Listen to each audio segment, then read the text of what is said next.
So, 5 weirdest questions that Americans have asked me since I moved to America. It's a tough one. Been here 11 years, you know. I could think of quite a lot in that time, but ones that stick out to me. I did have that, you know, that sort of that stereotypical question that Brits always mention when they sort of talk in not so glowing terms about Americans. And that question is, do you know the Queen? Well, I genuinely was asked that. I was sort of appalled to be asked it, not because it displayed a sort of level of ignorance, but I didn't want to have that stereotype brought into the conversation in any way. Because whenever I hear British people say that they've had Americans ask them that, I don't believe them. I can't believe for an instant that anyone would ask it. But it was asked of me, and my general thought was, well, you have to know that Britain is a country of, you know, multiple millions of people, tens of millions.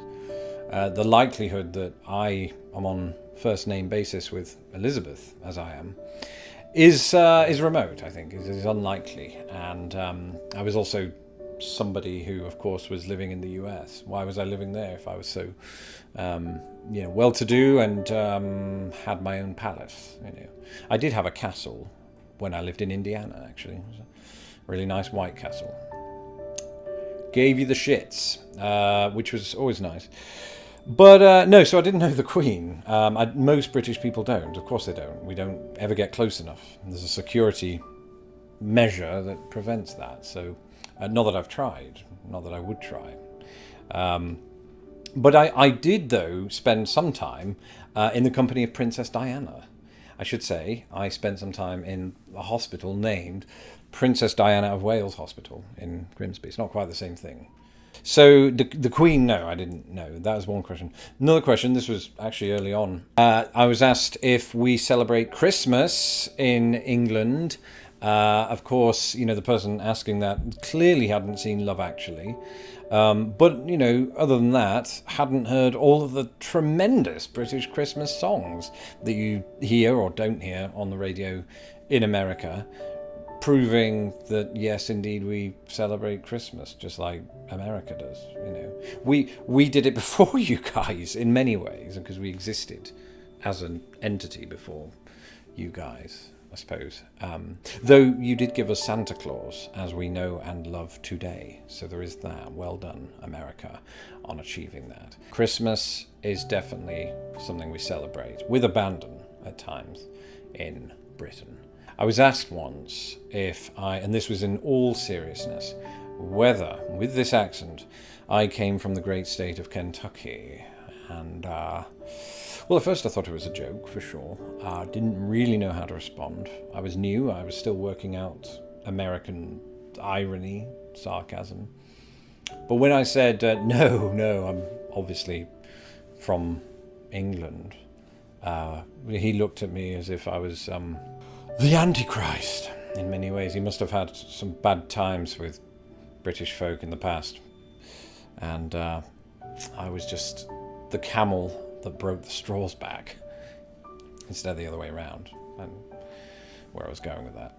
Another question that I thought was weird at first was, would you care for a free refill? We don't have those in England. It's become sort of a routine notion, if not a question, that's asked to get a free refill. Thankfully, nowadays I don't drink pop, but I did when I was here for the first time, and the mere idea that I topped up my pop for free eventually convinced me to quit pop. So in a way, I was glad to have been introduced to the idea of free refills, but it was a weird question to have when I first moved here. And the fifth and final question that sticks out for some reason, because again it was early on, I was asked to pronounce the word squirrel by somebody, and it never occurred to me at the time that the word squirrel was pronounced differently between American English and British English. But when that person said it, I took note of it, that they said it more or less squirrel, whereas I say squirrel. And I also noted that when that person said it, it sounded like they had a mouthful of nuts, you know, not unlike a squirrel. So it was easy to sort of thereafter remember the American pronunciation of it. But I must say that I refused to offer my own pronunciation.